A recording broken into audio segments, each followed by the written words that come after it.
Welcome to New Life Live with host and founder of New Life Ministries, Stephen Arterburn. New Life Live is dedicated to transforming lives one at a time thanks to the giving hearts of you, our listeners. Our goal is to provide you with wisdom from God's Word to give you hope and help in life's hardest places. If you have a question you'd like to ask today, our phone lines are open. Call 1-800-229-3000. That number again is 1-800-229-3000. Now here's Steve. Hi there. Welcome to New Life Live. I have Dr. Alice Benton and Dr. Chris Williams. Well, he's not a doctor, but he plays one on television. I play one on radio. Great to be with you here, right smack dab in the middle of September. And I'm just wondering if we've told everybody enough about the 12 Steps to Happier.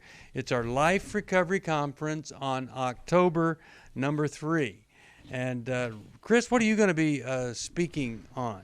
That's a good question. But what I love speaking on in this conference is something that we oftentimes overlook that actually Bill W., one of the founders of AA, talked about. And he said the final frontier of recovery will be emotional health, our emotional recovery. And so, or what he referred to as emotional sobriety. So I'll talk a lot about how our emotional life is impacted in our addictions and how it's utilized very effectively in our recovery, as we learn to both identify, be aware, and then connect our emotions to the right places where it gets healed out, where our issues and problems get resolved, so we no longer have a stronger tie to medicating our emotions with our addictions. All right, awesome. You know, it seems like to me that when we're dealing with addiction, and of course we believe that the 12 steps are for anything, depression, anxiety, you can do this growth program for. But when it comes to an addiction, I was just speaking about this the other day, the addiction is physiological. It actually has a physiological effect. You're addicted to a chemical. It's, cellular, it's physiological. And it has all these emotional and psychological symptoms that we can see, and they get worse as it progresses. Yes. But the cure or the treatment is a spiritual program. And so people get confused and they think it's a spiritual problem, and all you have to do is quit drinking and everything's taken care of. And when you do that, well, you miss spiritual recovery, emotional, psychological recovery. So we got to start at the beginning. We get rid of whatever it is, and now some of those psychological symptoms start to go away. Our brain clears up, but you need a program to implement the spiritual program to help you recover. That's what we love to see happen here. And it is a process of moving from seeking comfort in a worldly way, which leads to the addiction and leads to so many problems in our relationships and families, and learning to seek comfort in a godly, healthy way. And that emotional ability to cope and get our needs met in a correct way makes all the difference in the world. Yeah, sure does. When we are in trouble, we choose to do some things that are deficient, they produce difficulties, they are defective. And then we admit, finally, we have an extreme limitation. Can't do it on our own. We let God come in and do it, and life starts to change. It's called surrender, and we love to see that happen. And, I just know that God's been knocking on a lot of doors, wanting you to surrender. Maybe today would be that exact day for you to surrender. We're going to take a break. We're going to come right back. I want to tell you one of my favorite quotes of a guy that was known as Winnie. And I'll tell you about that as soon as we come back, and we're going to take your calls. We've got some calls lined up.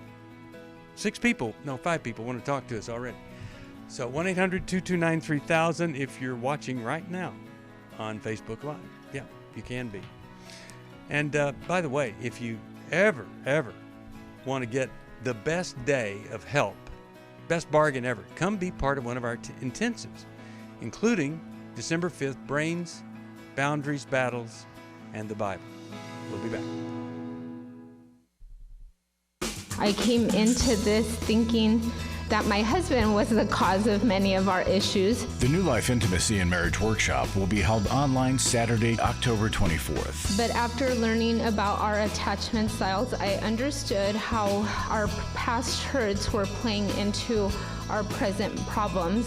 Join Steve Arterburn. It's been a dream of mine for a long time to help people to grow more intimately together, and we believe that everybody has room to grow in the intimacy level of their life. And Milan and Kay Yurkovich. We help couples understand how their attachment style is sabotaging their current relationship, and then we teach them how to create comfort in a relationship. To register or to find out more, call 1-800-NEW-LIFE. That's 1-800-639-5433 or go to newlife.com.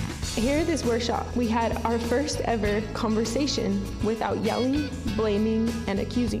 1-800-NEW-LIFE.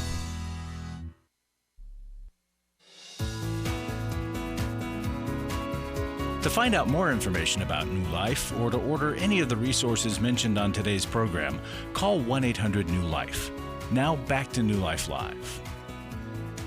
We're back. Steve Arterburn here, and the guy they called Winnie made so many horrific mistakes. One time there was a war, and about 250 million people, the soldiers were fighting or something like that, I don't know, and just massive death because of this mistake he made. And then in England, he was the exchequer, whatever you call that, and he just made these horrific mistakes that cost the government tons of money.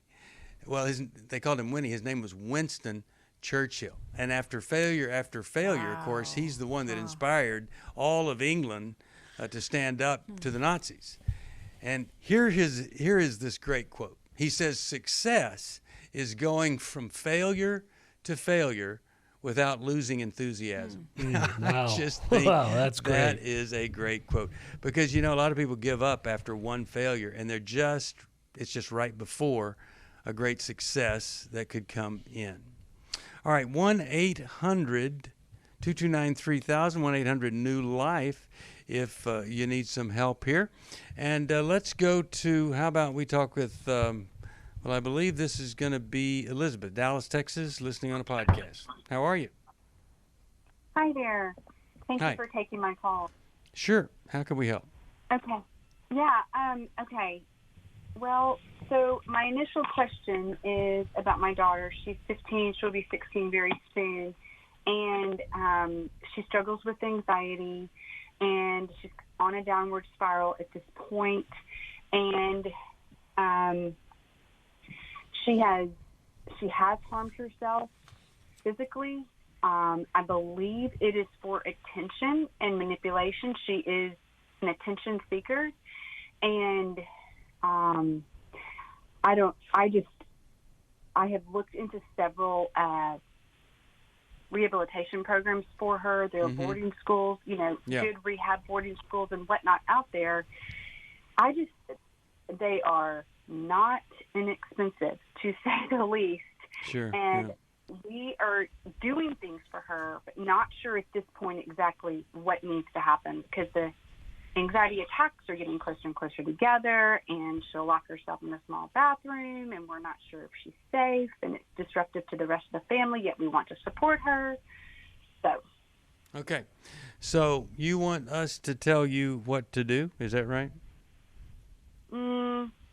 That would be helpful. Yeah, there's a lot more things going on in our home just besides that. So it's kind of it's convoluted, to say the least. So anyway. So what is it that you would like for us to help you with most?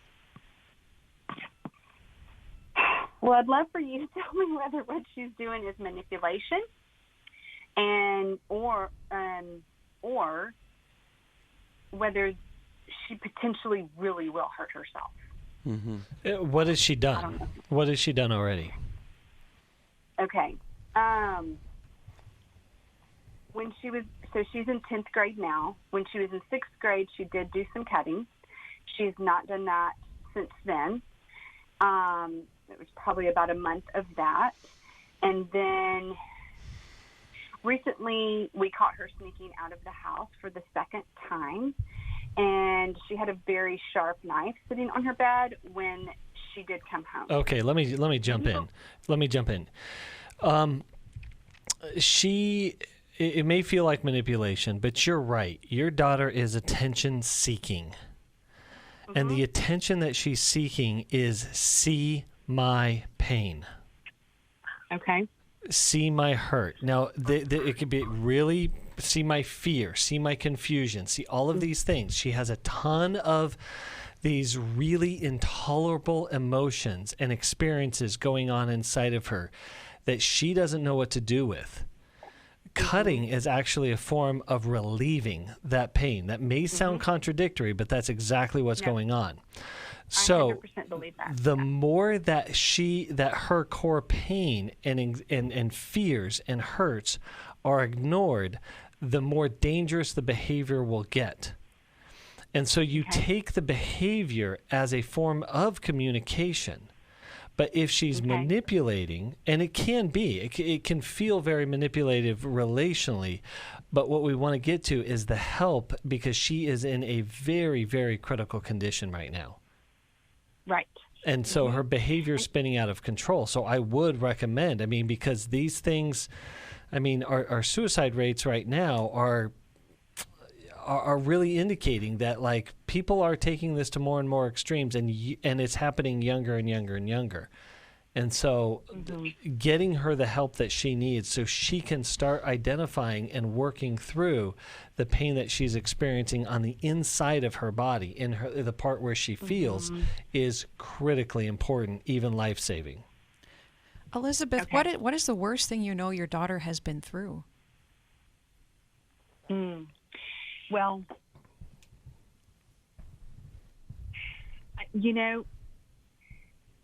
Well, okay. There's always, since she has been in fifth until now 10th grade, there's always been boys that have been on the peripheral or a subject matter. And when I say that, we would get reports she would either tell us, or we would get reports from school, from very crude comments from boys.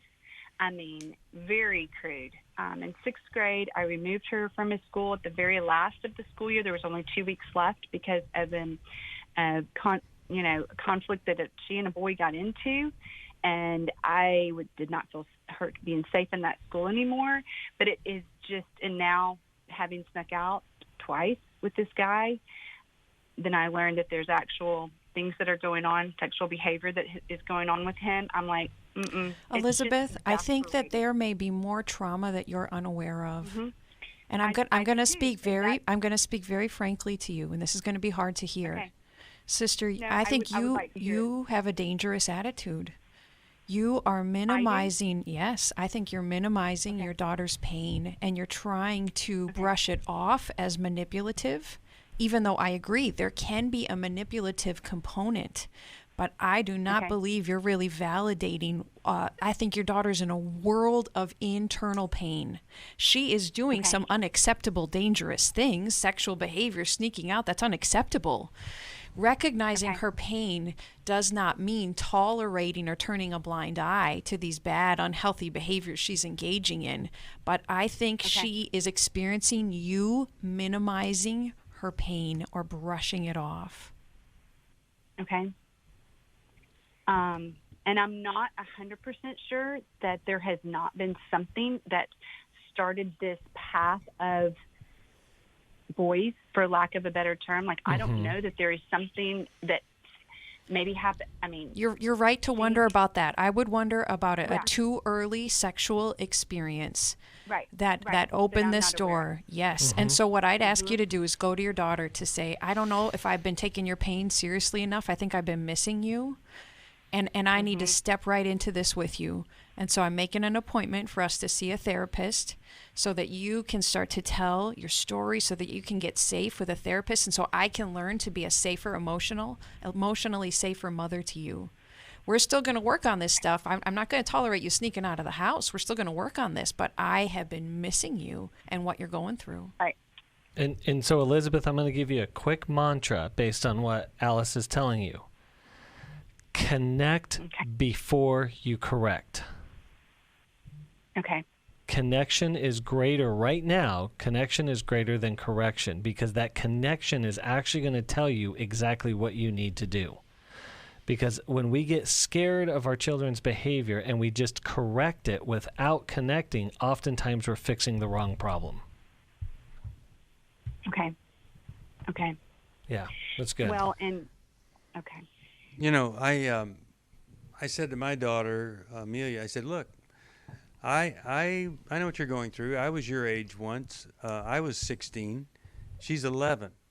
And it's like an 11-year-old today is dealing with all the stuff a 16-year-old used to deal with a couple of decades ago.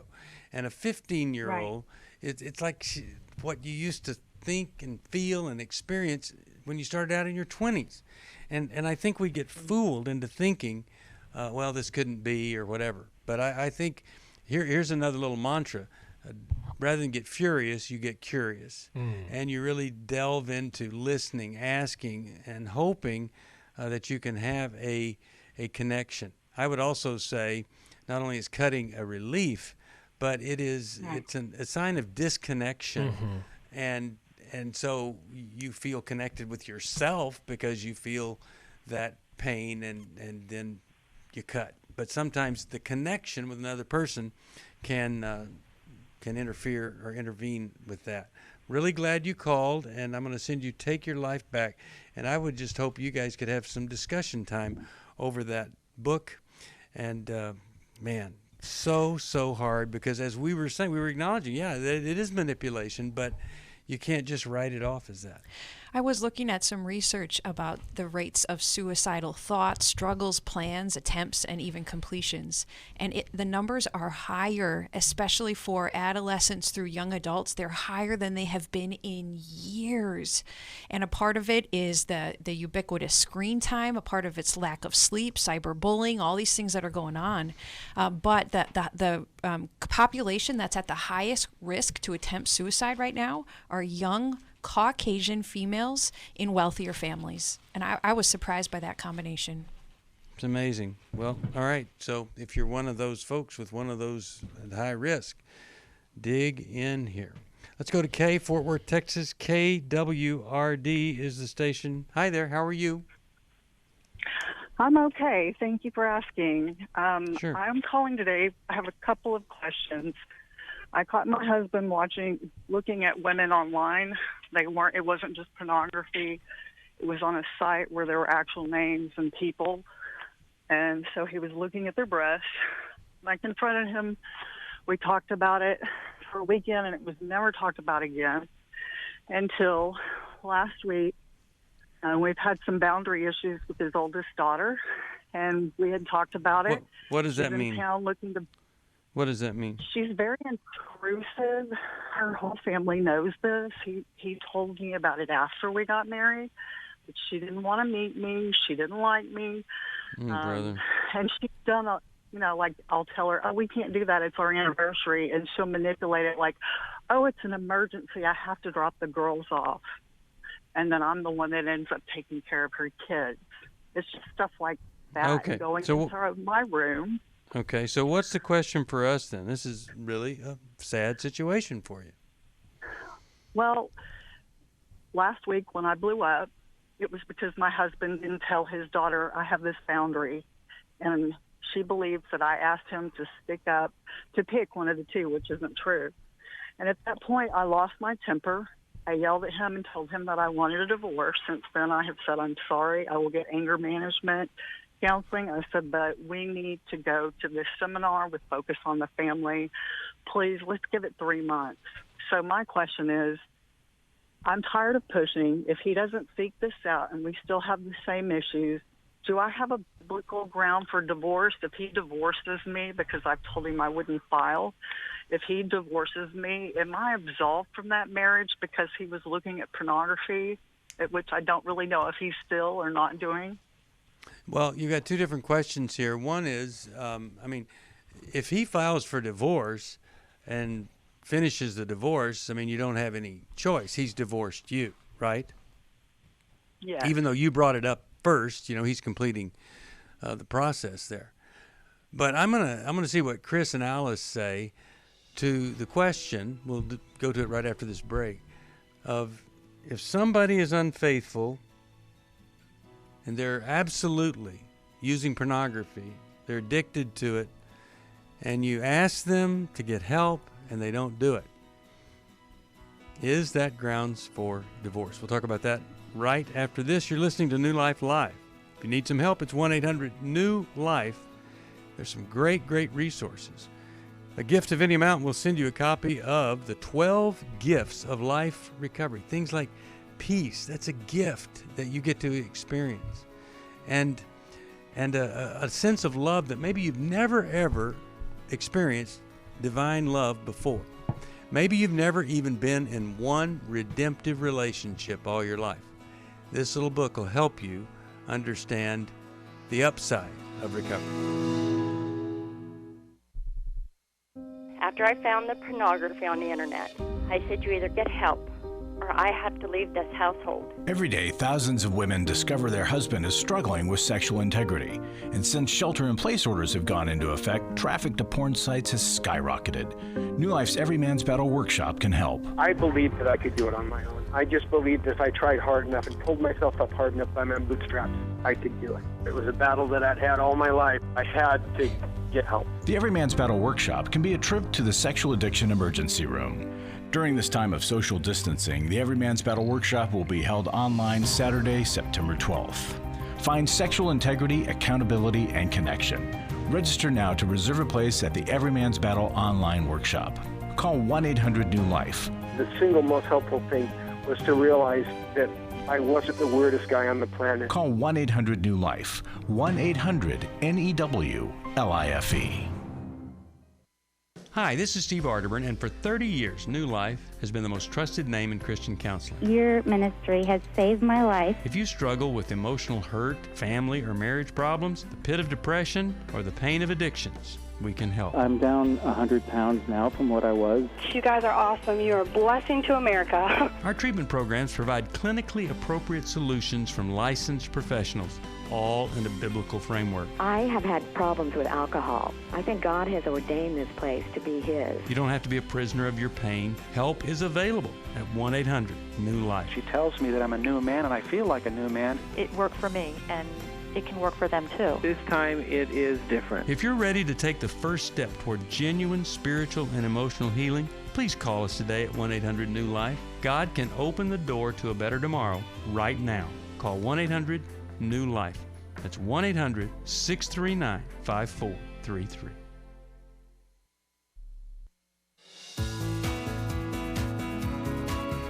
We'd love to hear from you. If you have a question or a comment, call toll-free 1-800-229-3000. Now back to New Life Live.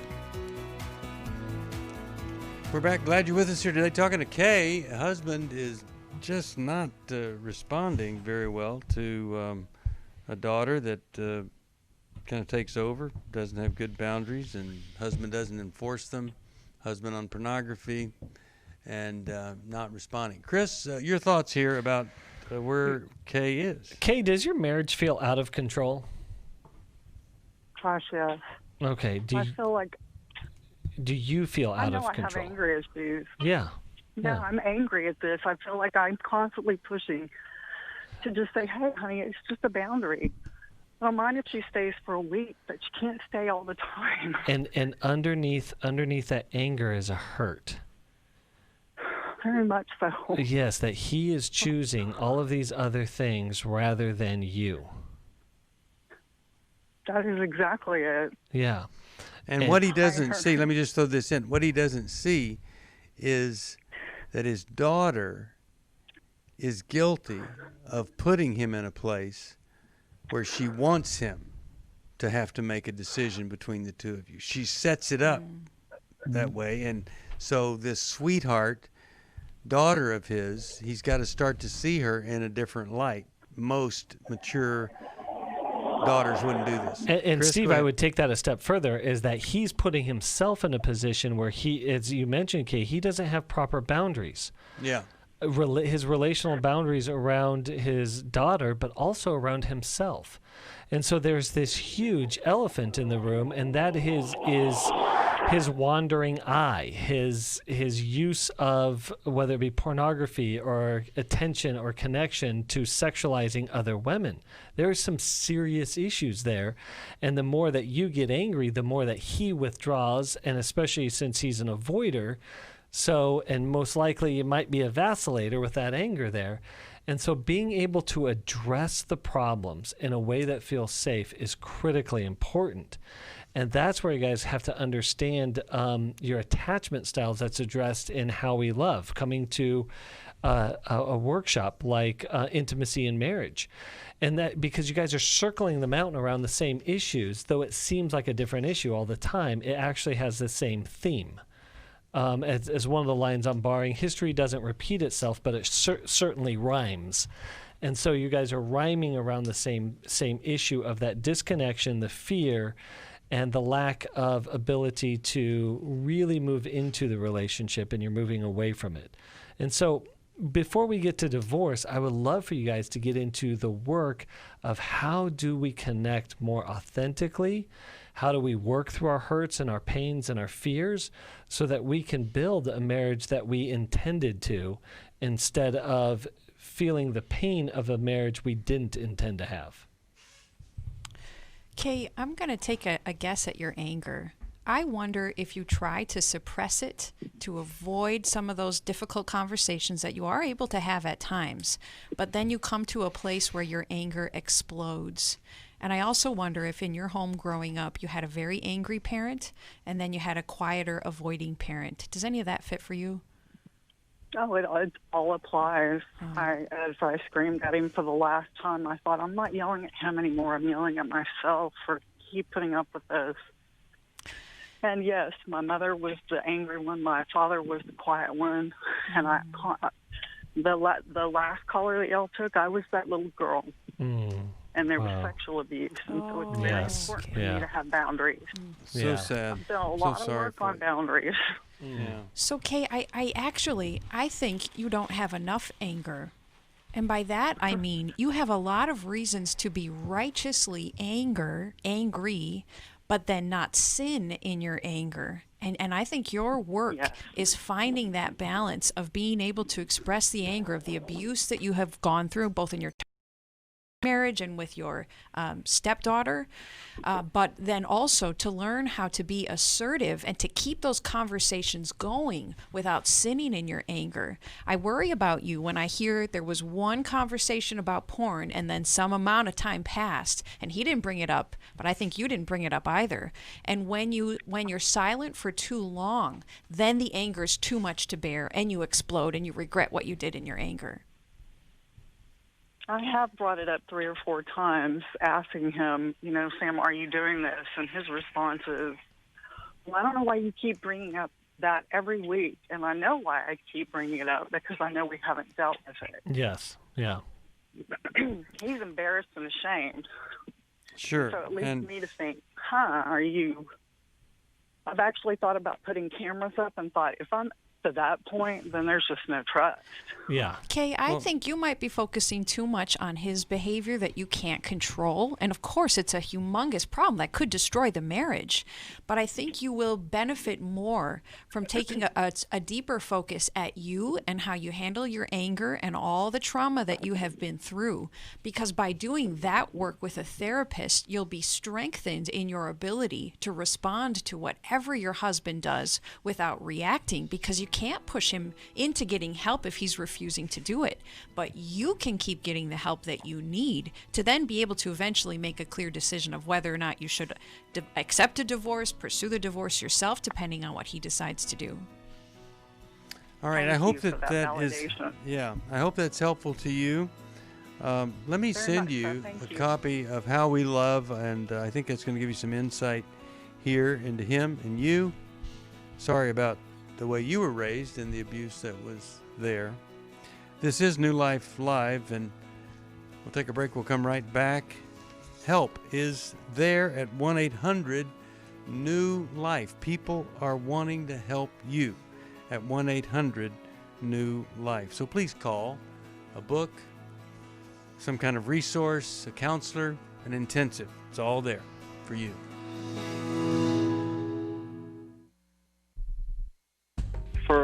most of my life I've been dealing with an opiate addiction. Why is opioid addiction quickly becoming one of our nation's biggest killers? Maybe it's because it isn't only those who are addicted who are in denial. We did what I see so many parents do, is it can't be an addiction. There's something medically wrong. It's impossible to solve a problem when you don't know what you're up against, and families will try to find any explanation except the one that will put them on the right path. Alcoholism and drug addiction is a family disease. It doesn't affect just the individual. If someone you love is abusing painkillers, know what you're up against. It's time to admit it's addiction and seek treatment. Call us today at 1-800-NEW-LIFE. We have Christ-centered partner treatment centers around the country. Call 1-800-639-5433 or visit us online at newlife.com. We just made a decision. We will do whatever it takes. 1-800-NEW-LIFE. Hi, this is Steve Arterburn, and for 30 years, New Life has been the most trusted name in Christian counseling. I'm an addict, and I'm trying to get God in my life again. You seem to be able to get to the crux of a problem quickly. Our Christ-centered treatment programs can help you break free to embrace all that God has for you and your family. I just want to thank you guys for bringing me to a relationship with Jesus. There really is help for marital problems, depression, addictions, panic attacks, and feelings of hopelessness. I came back with so many tools to help me prepare myself to fight this struggle and this battle that I have every day. You can start living again today, living the life God intended for you. Help is available at 1-800-NEW-LIFE. They did care, and they did follow up very lovingly, and it made all the difference in my life. Call us at 1-800-NEW-LIFE. Someone who cares is waiting at the other end of the phone. God can open the door to a better tomorrow right now. Just call us at 1-800-NEW-LIFE. 1-800-639-5433.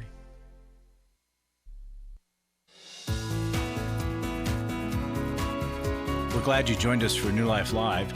To be a part of the program, call 1-800-229-3000. Now back to New Life Live. We're back. Steve Arterburn here. Larry Sonnenberg is in the studio. And Larry, I'm assuming that we've got some people that are helping us and is producing some great results. Tell us about that. It is. And I want to read an Every Man's Battle testimony because our next one's coming up in a few weeks in October. And it's important because this is what one gentleman wrote. He said, "As I leave this workshop, I feel scared, but more so rejuvenated, recharged, and ready for battle. I have learned so much about myself and so much about my addiction and affliction. The struggle is real. I was concerned about my ability, my ability to feel, act, and change. This workshop not only gave me hope, but the tools, knowledge, and armor to change and be a better man for myself, my wife, and my family." Awesome. Well, when somebody supports this ministry, that's what you're supporting. And again, we started this ministry to help transform lives, not to make people feel a little bit better about what's going on, but true, total, complete transformation. Go ahead, Larry. I want to say thank you to people who are giving. I know these times are tough. There are a lot of people. There are people in my family affected that just jobs are tough. Income is down, and I know not everybody can make a gift. Some of you need help. We can help with scholarships if you ever need help to come to a workshop. But I also just want to say thank you to those who are giving, because during these times, it's more important than usual, and our income is down. But that's why I come here and make an appeal to you. So thank you so much for your giving. Yep, I sure hope you can help us. It's 1-800-229-3000. That is the phone number, 1-800-229-3000. Come alongside here, become part of the New Life Giving family. We'll be so grateful for you. Thanks, Larry. Okay. All right, let's go back to the phones. And how about we talk with, let's go over here to Mike. Mike, how you doing today? Hi, how you doing? Doing okay. What's going on with you? I'm really frustrated. I'm engaged, and my fiancée has a 9-year-old that is very manipulated, lied, and bully me all the time. She said to me she doesn't want her mom with anybody, that she doesn't want to share her mom. She tried to make my life very hard, and I wanted to know what should I do, because I feel like she's destroying my relationship with my girlfriend, and my girlfriend is in denial, and she feels so bad that sometimes she cannot even talk about it. Okay, so I'm just wondering, when he is manipulative or disrespectful to you in front of her, what's the reaction from your fiance when she sees this disrespect? In the beginning, she used to stand up and said, you have to respect him too. He's my fiance, you have to respect him. And she got kind of tired of repeating the same, because she's very persistent. She told me that she's going to make my life very difficult, and she has been. I spent 6 weeks living with her, and it was hell. The last thing that I did was every time that I need something, I went to her mom, for her mom to tell her. Mm-hmm. And even I doing that, and whatever I do, she twisted. And, he tried to kill my animal. It's like, and thank God that her mom was there, and her mom was defending me, and I felt horrible. Yeah. Mike, yeah, who does this child remind you of? Who else has been bullying and manipulative of you in your life? My sister. And tell us can you tell us one of the worst experiences you had with your sister? Well, my mom is manipulative too, so I grew up with two of them, so I recognized that right away. So, and every time that she was trying to manipulate me, the daughter, I recognized it, and she was pissed. And tell me one of the worst things that happened with your mom or with your sister, Mike. She used to beat me. My mom took a belt, and every time my sister said that I hit her, she went to hit me without. It was a lie. Yes. Oh, it's so sad. Mike, I think that old trauma is coming to the forefront now and is being triggered by what's happening with this 9-year-old girl. What the 9-year-old is doing, I hear that she's lying, I hear she's accusing you of things, and none of that's right. None of that is good. But I do think that your past is overshadowing your present a bit. Because this child, I believe she's scared and she's hurt. She lost her dad, and we don't even know that part of the story. But she is being forced to have a relationship with you. And she perhaps doesn't know you well enough. She doesn't trust you. And you're replacing the dad that she lost. This kid is scared and hurt. And I need you to try to see that in her, to remove your mother and your sister, their faces, from this situation. And you're probably going to need some trauma work to be able to do that. Because I think that you're putting a label on this child. You're putting a label on this child that might be partially true, but I need you to see her fear and her hurt underneath this naughty behavior she's doing. Okay. And the thing is, one, I'm going to tell you the truth, I'm afraid of her. I'm afraid of her because, one, I don't want to lose my girlfriend. I love her very much. And she reminded me of that, but I felt that I went through, but I lost my nana when I was 9, and I feel that I understand. I let her pass a lot of stuff. I let her do a lot of things to me because I lost my nana when I was 9. And for me, it was very painful. So Mike, let me jump in, buddy. I got some bad news for you. I think you need to put this relationship on hold. I was going to say the same thing, Chris. I think it's not that this person is miss wrong. I think she's miss not right now. At least miss not right now. Yeah, because when you get into a relationship with a person who has children, you know this well. This is why you're calling. You're not just in a relationship with a person, you're in a relationship with the children as well. And your fear and hurt and concern over how this 9-year-old is impacting your life puts you and the whole situation in a very compromising and dangerous position. So I'm not saying that, like Steve was saying, not right now. Like saying, hey, because here's what I want you to be able to do in the future, is be able to recognize unhealthy behavior in a child and say, that doesn't work for me, that changes, and that needs to change, or this whole thing doesn't work for me. And that's what we call boundaries. And so you're not vilifying or throwing stones at the daughter. You're just saying, hey, this behavior doesn't work for me. I need to be treated this way. I need to be related to this way. And therefore, you're not as hurt, scared, or reactive, because what you're telling us is you're scared of a 9-year-old girl, but what you're scared of is actually what Alice got to, and that is your mom and your sister. And that's why I want you to put a pause on the relationship and go to work on healing out those past wounds. I know that you might be thinking, hold on a second, you might be thinking that all this is going to work out when you're married, or all of that happiness that you feel because you're really wanting female relationship, that it's all going to work out. Our experience is that it doesn't usually work out well like this. And what I would be saying is exactly what I would say. I would say to her, I think we need to take a break, and I think you and your daughter need to get some counseling together so that you guys are in this together as you're going forward. Because, see, she's pitted you against me. So you're not in it together. She doesn't agree that you're making a good decision, and I'm going to pay for it for the rest of my life if you can't get some help for both of you of why she's going against you. Because I'm going to tell you something. We have a lot of people that we talk to, and you can tell they're kind of a jerk. You're not a jerk. You're a nice guy. And some of that is out of fear.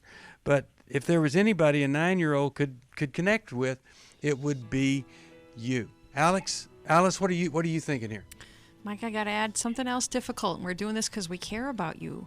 You're jumping the gun on this relationship. You moved in, and you're just engaged. You're not married. And that is both an invasion of the 9-year-old's home, but it's also jumping too deep, too fast in this relationship. I think your unhealed pain from your mother and your sister, and you went through a lot. Your unhealed pain is driving you. Your unhealed pain is in charge of you, your reactions, your decisions. So getting that help will give you the base you'll need to be able to hopefully move forward with your fiancé in the future. Yeah, when you move in and then you've got these kind of conflicts, well, you don't want to move out, it's too much trouble, all that kind of stuff.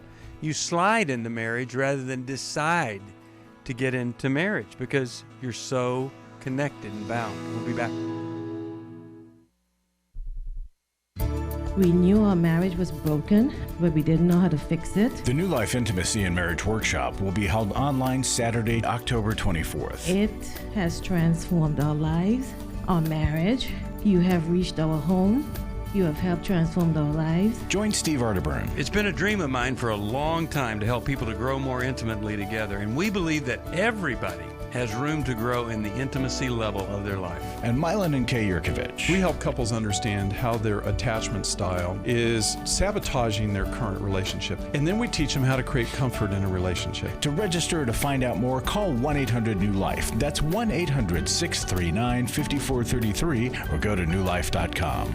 Thank you for giving us a pathway where we can humble ourselves and say, Lord, we need help. Help us fix it. And we thank you for that. Call 1-800-NEW-LIFE for more information. 1-800-NEW-LIFE. I was really living a very anxiety-filled life. I turned on New Life, and the topic that day was about anxiety. And just by listening, I got relief. You can help New Life Live stay on the air by joining Club New Life today. When you sign up to support us monthly through Club New Life, we'll send you the new member thank you gift of 7 books, including Growth Has No Boundaries by Drs. John Townsend and Henry Cloud, Take Your Life Back by Steve Arterburn and Dr. Dave Stoop, and the Emotional Freedom Workbook. Plus, there are ongoing benefits like access to the Club New Life video library, the monthly Club New Life CD or download, quarterly resources, free shipping on purchased resources, and discounts on workshops. Call 1-800-NEW-LIFE. That's 1-800-639-5433. Support Club New Life, and together we can help hurting people find help and hope in life's hardest places. Call 1-800-639-5433 to join Club New Life today.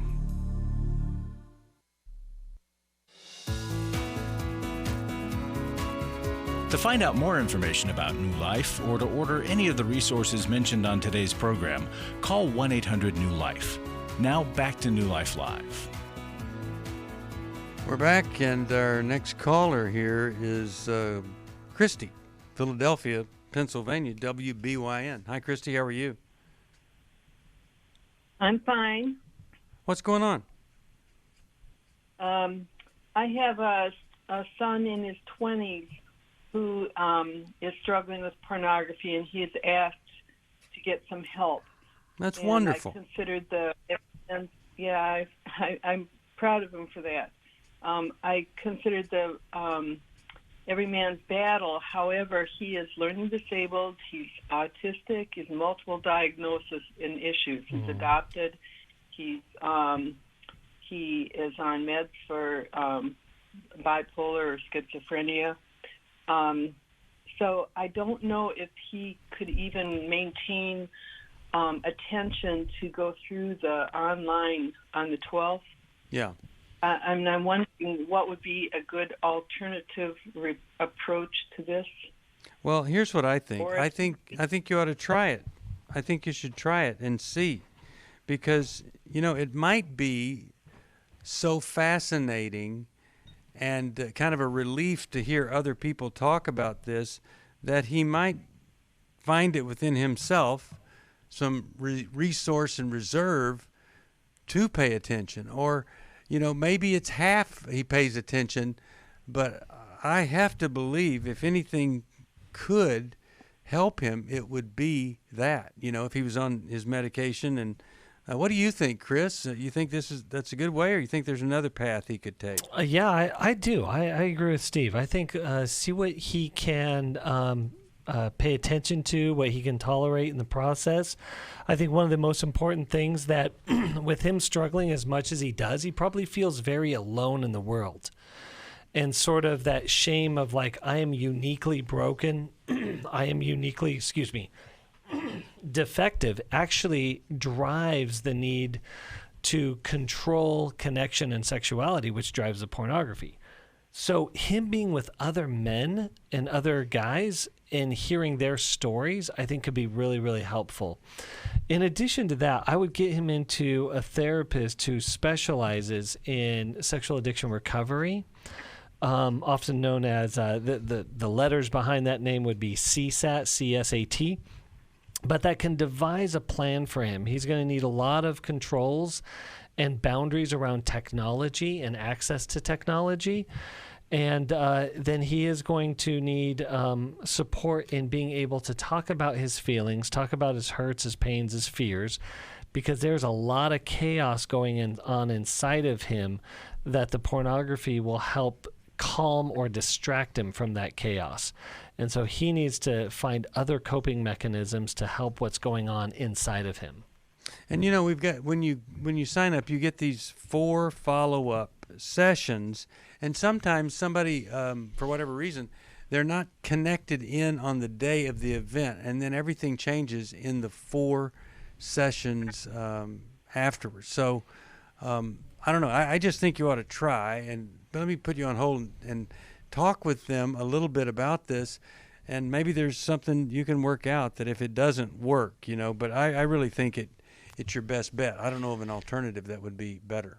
Steve, I also think every boy should go through every man's battle and every young man's battle with a safe man in their life, hopefully father, but if not, another safe man, because that one-on-one deep connection, looking at it together, getting that in-home support can be exactly what this young man needs. Sure can. All right, here's what I'm going to do. I'm going to go to Jessica. Jessica, I am out of time. I'm just going to try to get to your call. If you can be really brief, we'll get you an answer. How can we help today, Jessica? My husband never met his father, and his mother refused to talk about his father and ask him never to ask of him again. And he's deep into pornography, very alone, angry with the world, bad relationships with everyone. How can I help him? Well, you can demand that he start recovery for the pornography. I earlier today, I talked to a guy who had a pornography problem, and I took another risk, and I started talking about anger. Sure enough, the anger is there. Mm-hmm. The pornography, it fuels the anger, and the anger fuels the pornography. Yes. It all goes together. So that's where you start. Honey, I can't fix everything, and you can't either. But you got to start somewhere. And a giant step, honey, in fixing this and doing something is going to Every Man's Battle and dealing with your need for pornography, which totally objectifies women. It totally nullifies our marriage. It's betrayal of me. And so that's where you begin. Alice, your thoughts here? Women. He hates women. So, but so well, that's what Christy, pornography does to you, you know. Then I can't imagine what it's like for you to be married to this man. So no matter what decision he makes at giving him this demand of yours, you really need help and support as well. And Restore is a fantastic way to get with other women so that you can have the strength to respond to him, whether he goes to treatment, whether he refuses. You need that help and support also. Well, here's what I hear when you know, well, he's using pornography, but look at all this history and stuff. We have to find the fatal excuse that's keeping us from getting better. And if you're not getting better and growing in your life, you've got a fatal excuse. Mm-hmm. It's killing the opportunity and the potential for you to become the person that God has called you to become. And that's what we want to see happen. So anybody listening right now, you could ask yourself, what's my fatal excuse? Well, I wasn't raised well. It's not that bad. I'll do this. I'll fix it myself. Everybody's got one if you're not growing. And we all need a growth program. And Steve, the very things that we self-medicate are the things that stay stuck. They don't move. Though I can drink away my anger and fear and frustration, when the effects of alcohol wear off, I'm still angry, frustrated, hurt. Same thing with pornography, anything that we medicate. And what it also does is it breaks down emotional and mental resiliency. We can no longer have tough conversations and work through tough feelings and do hard work because we went to our escape route too often. We went the easy road, so we can't do the hard road, and that's why we stay stuck. And to your point, it creates more anger on the back end. It does. Short-term relief, long-term grief. That's the thing. Now, where do we not ever see that happen? It happens all the time. You're looking for a way out. You're looking for some kind of escape, and you find something. And too bad it doesn't work for the rest of your life. It doesn't. It deteriorates. And so now you've got to look at the long-term grief that needs to be done. All right, I'm going to send her Healing is a Choice and Every Man's Battle. And he just needs to gear up here. And I feel so sorry for her that she's with a man that she knows hates women. What a sad thing. Yeah. All right. Each person, here's what the Bible says. Each person needs to carry their own load, not somebody else's. And don't be dragging it around. Carry it and deal with it, and only you can do that. When I was preaching on Labor Day weekend, I was telling people, you are the one that will determine how this story is going to end. You're going to write your story. You still have a choice. You're not helpless. You're not hopeless. And God loves you, and He's rich in mercy, and He wants you to pick it up, and He wants you to do something amazing with your life. You got to get rid of the shame, get rid of that fatal excuse, and call us 1-800-NEW-LIFE. Thank you, Dr. Benton. Thank you, Chris Williams. Thanks to all of you who support us. Thanks for listening. We hope this program has helped you by giving you insights for handling the challenges you face in your life. We want you to know that we're here for you, but you also need to know that New Life Live is a listener-supported ministry. To make your donation or to get any of the resources mentioned on today's program, call 1-800-NEW-LIFE. That's 1-800-639-5433, or write to us at New Life Ministries, P.O. Box 1029, Lake Forest, California, 92609. Please join us again tomorrow for New Life Live. Hi, Steve Arterburn here. Thanks for watching New Life Live on our New Life YouTube channel. You know, you can see it anytime. Hope you'll subscribe, and when you do, hope you'll turn that little button thing on, the bell, so that whenever we post a new video, it'll ring right through. Now, if you go to newlife.com, you'll see the schedule of when we're in the studio, which is helpful to know if you have a question for the program, or you could go to newlife.com or call us at 1-800-NEW-LIFE. You could do this on the app. I mean, there's so many ways that you can stay in touch with us and know when we're there, because we want to answer your questions. So thanks for watching right here on the New Life YouTube channel, and we'll see you next time. Click here to subscribe.